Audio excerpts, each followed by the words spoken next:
friends of the internet. So it's been a while since I've done a figure skating video on my channel. So hooray, we're back into season. And you know that means one thing.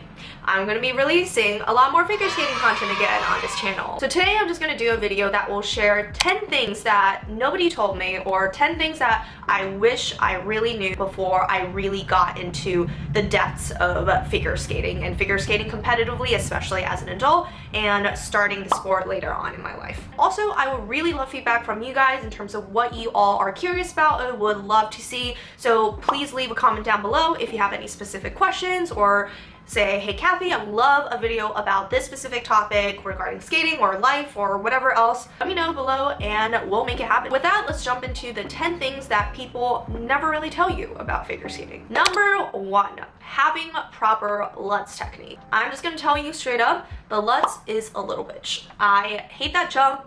A lot of people hate that jump. That outside edge is like the holy grail of skating, but it's like so many people struggle with it, myself included. It really feels like sometimes that if you constantly struggle with a flutz, that's almost like the scarlet letter of figure skating, that you're just like canceled. It's just bad. I wish I slowed down and when I was first learning my Lutz to really learn how to do it properly. I wasn't super focused on my technique. I was more focused on, I just want to land this jump so I can check it off in my progress timeline of like adult figure skating. When I sit back now and reflect, I really wished I started off with good technique, because once you have bad technique, it's really fucking hard to fix, and I will tell you that from first-hand experience. If you're still in the progress of learning your Lutz jump, definitely prioritize getting your Lutz later and have it be correct than quote-unquote landing a flutz early and have it be incorrect, because it will save you so much less trauma down the road. Number 2, timeline for landing your axle will vary significantly from person to person. As someone who started later in life, landing our axle is a huge accomplishment in itself. I think in generally speaking, it's a huge accomplishment for people who started later. Just doing multi-rotational jumps is a really big hurdle, especially if we never skated as a kid and had those kind of muscle memories still ingrained to us of being in rotation. A lot of the times you do see videos on like axle progress. I landed my axle in insert X time period. We consume that content and try to make it fit our own goal timeline. I always had this mental like vision, oh, like I feel like I will get that axle in year 2 or latest year 3. I soon realized that it is currently year 5. I will come out to openly say that I have never landed my axle, ever. I still have to sit down with myself and tell myself that that is okay. It sucks, but that is okay, and that is just where I am personally in my journey. Never benchmark yourself against other people's timelines, especially for the axle. It's so finicky, it's so dependent on a lot of different things. I really don't want to make the same mistake that I made with my Lutz. I would rather learn it with proper technique and take, I don't know, like even 10 years to land it. Hopefully, it does not take that long. For this jump, I just want to prioritize good technique, do it at my own pace, so that is just something to keep in mind. You may just start figure skating and get your axle in 6 months. Sometimes it happens. And you may also start figure skating and not get it in a decade. That also happens. Just don't put aside any sort of expectation based on what other people tell you, what I tell you, etc. Number 3, spinning is just as important, if not more important, than jumping. Now that I really understand figure skating, having good spins can either make or break a program. When I first started skating, I don't really like working on spinning. So hungry I could eat at Arby's. Oh my gosh. Or it feels like there's less of a quote-unquote milestone goal that you can set for spinning. For jumping, it's kind of like you have like a certain set of jumps, like these 6 jumps. I landed my toe loop, I landed my sail cow, I landed my loop. But for spinning, it's kind of like, oh, you learn a scratch spin, you learn a sit spin, maybe you learn a camel. What do you benchmark yourself off of? It's like, oh, like ideally I would like to get more consistent and like faster. Inherently didn't like working on spins, and to be frankly honest, I still hate working on spins. But that is honestly a huge mistake, because spinning is actually a big part of your program, especially if you want to compete. And spinning is something that is kind of like skating skills. It requires a lot of time, practice, and refinement. It's not something that you kind of like tweak and fix and it's like boom, you have it. I feel like jumping is a little bit more like that, where it's like, oh, if you get the feeling of landing it, you'll get the feeling of landing it. But if you want to get a good combo spin, you have to practice that shit every day, 5 days a week, dedicate like 30 minutes to it, like type of deal. Like there's not, personally to me, yes, there's technique to spinning, there's always technique to everything in skating, but so much of skating skills and spinning is practice. So make sure you treat spinning with the appropriate amount of dedication that you put to everything else. Number 4, you sometimes have to regress to progress. It sounds like I just made a rhyme up, but honestly, this advice is really real. A lot of times when you think about progress, you think of a linear, hopefully uphill like track, or at most you would think it's a linear uphill track, you plateau, linear uphill track, you plateau, but sometimes it's not really like that. Sometimes you actually have to like get worse at something to get better at something. I personally have been facing this a lot this off season. So coming down after nationals in April, I felt like there was a lot of things that I just personally wanted to technically fix. While I was fixing those things, it felt like I almost couldn't even skate anymore because I'm trying to fix my Lutz technique. I feel like I can't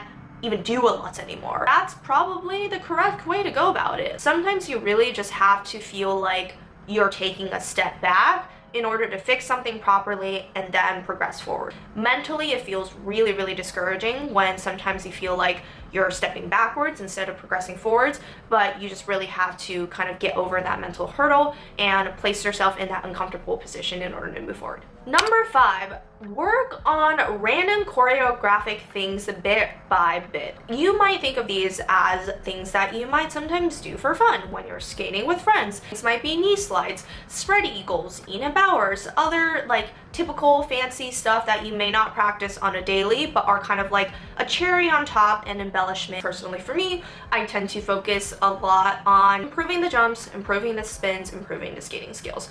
But there is kind of this like fourth hidden secret skill of being able to just like do choreographic things on the ice and connect everything.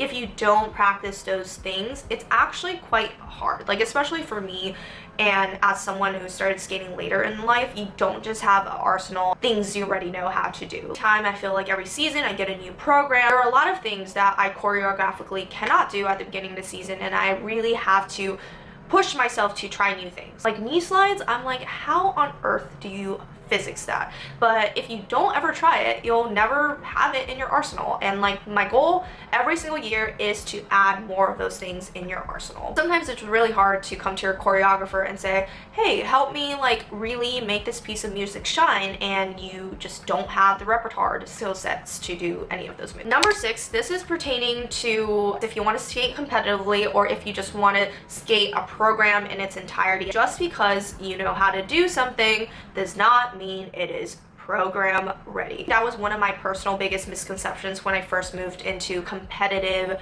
figure skating. The actual program, like, you get really tired, especially when you get to the second half of your program. And when you get tired, your body does all sorts of wonky shit. Like the bad technique comes out, the success rate goes down. When you have your program and you don't practice your jump the way you enter it in your program, you can't just expect that on a magical competition day, you're just going to be able to execute that jump really well. If I'm just practicing the jump, I'll just go from it from an easy 3-turn entrance. But is that really what you do in a program? No, because you have to tag on the hard entrance. You have to tag on the difficult exit. You have to make sure you have speed after you land the jump. When you are in a program, your mind has to be in go, go, go mode. Your mind does not stop once you land the jump. You're thinking crossover, crossover, gotta build a speed, gotta do the next thing. I would recommend to kind of train your jumps in the mindset that you're doing them in a program.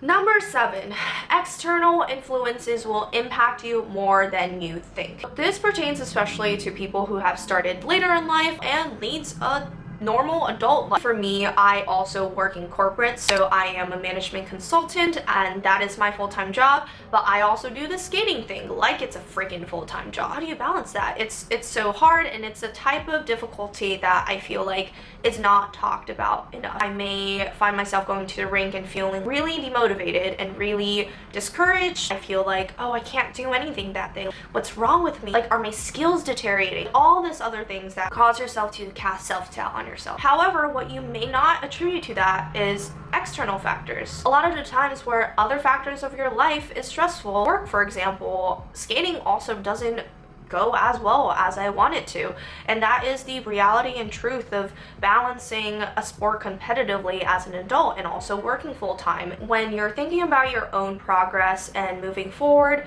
don't attribute everything to yourself and internally, and know that especially as an adult, life hits you from like all sorts of angles a lot harder. Like, you have a lot more health issues you have to worry about, there's financial things you have to worry about, there's your job. I don't even like have like a family or kids or any of that fun stuff yet, but I definitely do know skaters who skate competitively who have given birth, for God's sakes, to 2 children and still look beautiful, and I'm like, girl, how the fuck do you do that? Give yourself some grace. Know that as an adult, external factors impact you a lot more than you would think. Number 8, figure skating is expensive and you really have to budget for it. I talked a little bit about this in my Ultimate Beginner's Guide to Starting Figure Skating, which is a video that I will link down in this description below. If you're like kind of a beginner to figure skating, would like to know, the basics of, how much does a lesson cost? How much does a freestyle session cost?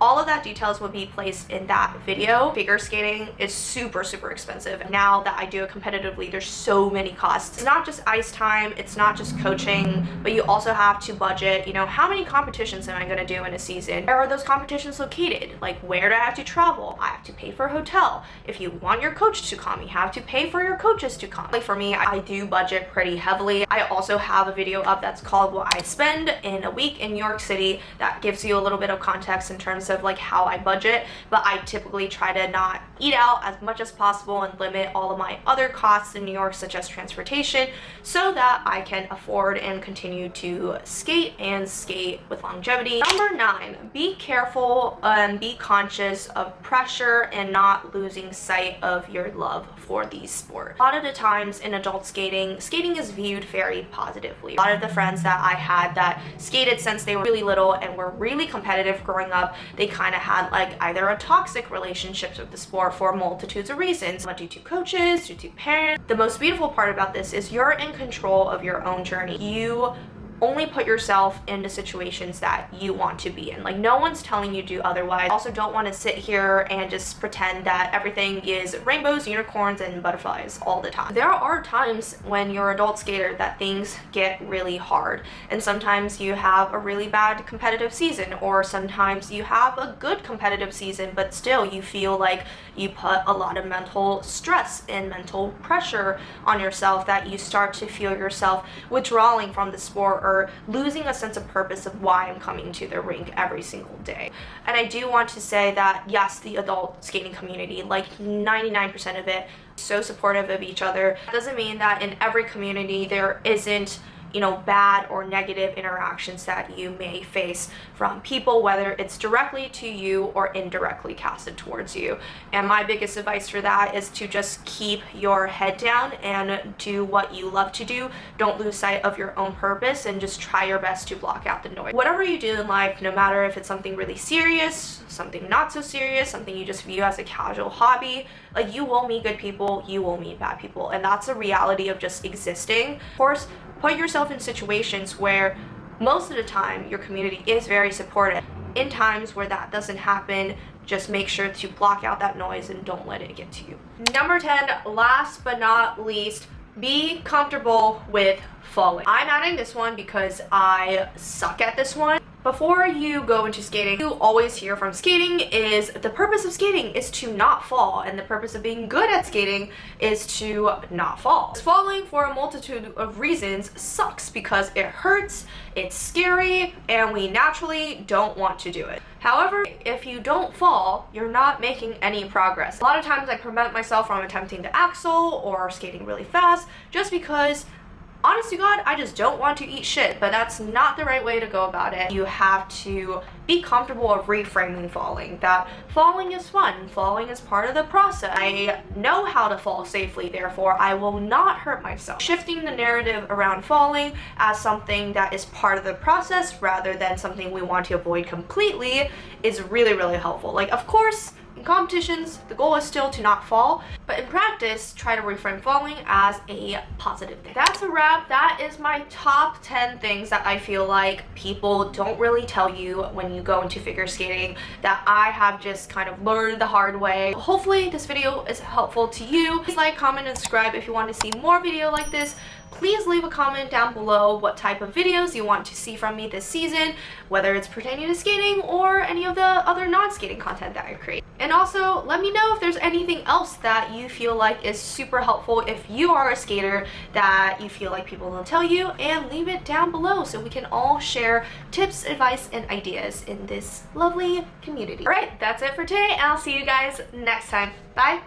You could kill me, I'd still be dialing your number 6 feet deep. Oh, it's real hard.